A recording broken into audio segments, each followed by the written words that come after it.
We need some help. The bus industry needs some help. Most of them are mom and pop's companies, and it's going to be tough for them to survive this. Hello everyone, welcome to the Homepage Network.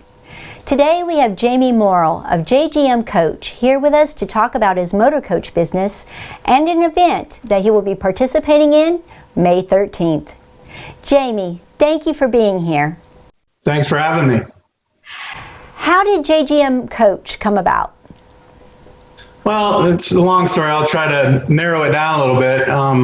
I'd always been a musician, touring musician since I graduated high school. I really started touring right from the time I graduated.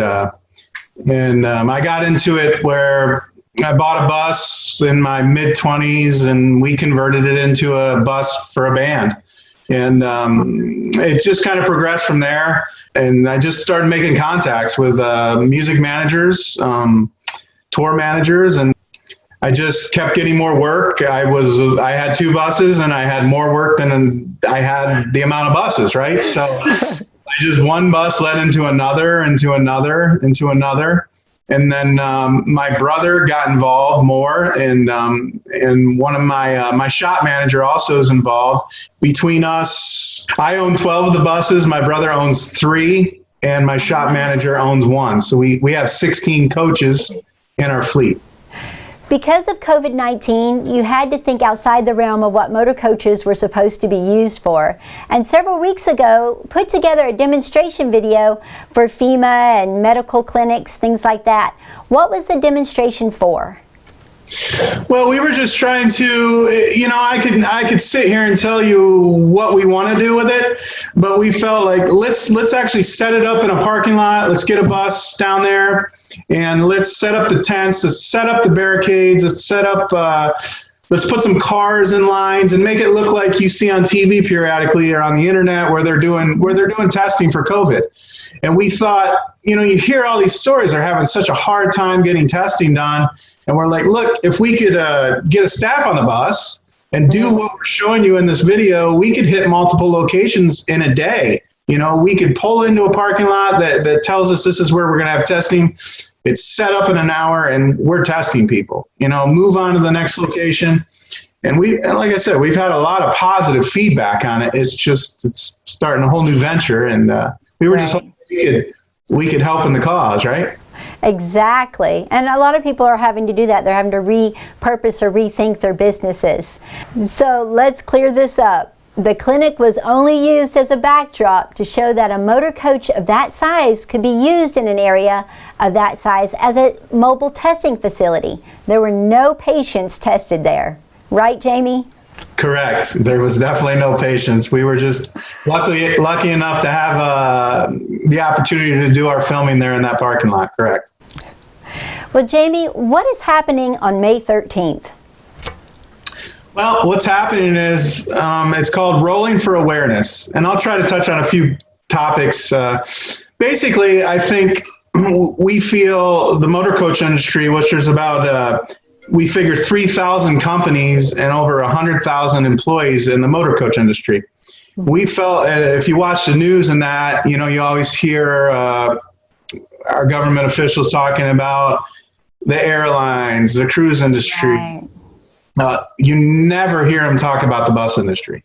And we feel like if you look at the numbers, the busing industry is very, very close and compared to transporting as many people as the airline industry.